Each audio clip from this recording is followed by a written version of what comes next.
ముఖ్యమంత్రి మంత్రులు ప్రమాణ స్వీకారం అయ్యాక ప్రతిపక్ష హోదా లేకపోయినా జగన్మోహన్ రెడ్డికి మాజీ ముఖ్యమంత్రిగా గుర్తించి ప్రమాణ స్వీకారానికి అవకాశం కల్పించామని మంత్రి సంధ్యారాణి గుర్తు చేశారు.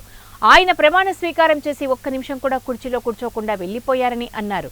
మిగతా 10 మంది ఎమ్మెల్యేలను వదిలేశారని, ఆ పార్టీ ఎమ్మెల్యేలను కూడా గౌరవించలేని పరిస్థితిలో ఉందని ఎద్దేవా చేశారు. అసెంబ్లీలో ఒక్క నిమిషం కూర్చునే ఓపిక లేని ఆయన సరదాల సంక్షేమం అంటూ అసత్యాలు చెప్పారని పేర్కొన్నారు.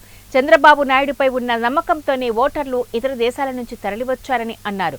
164 సీట్లు ఇచ్చారని, ఇప్పుడు నుంచి తమ బాధ్యత మరింత పెరిగిందని, అందుకు తగ్గట్టుగానే సంక్షేమ అభివృద్ధి పాలన ఉంటుందని మంత్రి పేర్కొన్నారు. 164 సీట్లు గెలిచిన మేము, 11 సీట్లు గెలిచిన వాళ్ళు 151లో నుండి 11 అయ్యారు. మధ్యలో 5 లేచిపోయింది, 5 వెళ్ళిపోయింది. ఎందుకు వెళ్ళిందో మీకు అందరికీ తెలీదా? అంటే ఎక్కడ మైను, శాండ్, ప్రతీది, భూములు, మద్యం, కల్తీ మద్యం, అన్ని రకాలు, ఒకటి కాదు. విద్యార్థులకి, వైద్యానికి ఏది కూడా సరైన రక్షణ లేకుండా 5 సంవత్సరాలుగా ఓ పక్క ఉద్యోగస్తులకి, ఇంకో పక్క ప్రజలకి, ఇంకో పక్క మహిళలకి, ఇంకో పక్క విద్యార్థులకి, వృద్ధులకి, అందరికీ కూడా మోసం చేశారు. ఇవే కాకుండా పంచభూతాలను కూడా తినేశారు. కాబట్టి ఆ పంచభూతాల్లో ఉన్న 5 పైకి వెళ్ళిపోయింది, ఆ 11 మిగిలిన వాళ్ళకి. ఈ 11 మిగిలిన తర్వాత కూడా మాకు ఇంకా ప్రతిపక్ష హోదా కావాలి అంటున్నారంటే అయితే ఉండడుగుతున్నారు, లేక అడుగుతున్నారు, తెలిసి అడుగుతున్నారు, తెలియక అడుగుతున్నారు, నాకైతే అర్థం కాలేదు.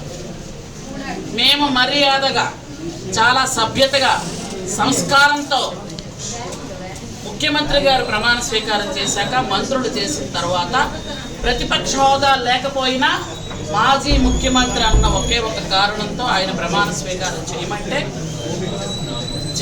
చేయడం, ఏదో పరుగులతో పేరు కూడా మర్చిపోయి ఏదో ప్రమాణ స్వీకారం చేసి 10 మంది ఆయనతో పాటు ఉన్న ఎమ్మెల్యేలను అక్కడ వదిలేసి ఆయన బయటకు పారిపోయిన పరిస్థితి.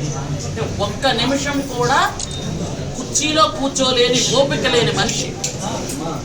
అలాగే అతను బయటకు వెళ్ళిపోయారు, ఓకే. మిగిలిన 10 మంది ప్రమాణ స్వీకారం కూడా చూడాలంటే వాళ్ళ పార్టీ వాళ్ళనే వాళ్ళని గౌరవించలేదు. ఇంకా మిగిలిన వాళ్ళు ఎలా గౌరవిస్తారు చెప్పండి? అసెంబ్లీ అంటే దేవాలయం, అది గౌరవ సభ. అలాంటి దేవాలయంలో 5 సంవత్సరాలు మీరు అన్ని తప్పులే మాట్లాడారు, బూతులు మాట్లాడారు. చెప్పడానికే ఒక దారుణంగా వ్యవహరించారు.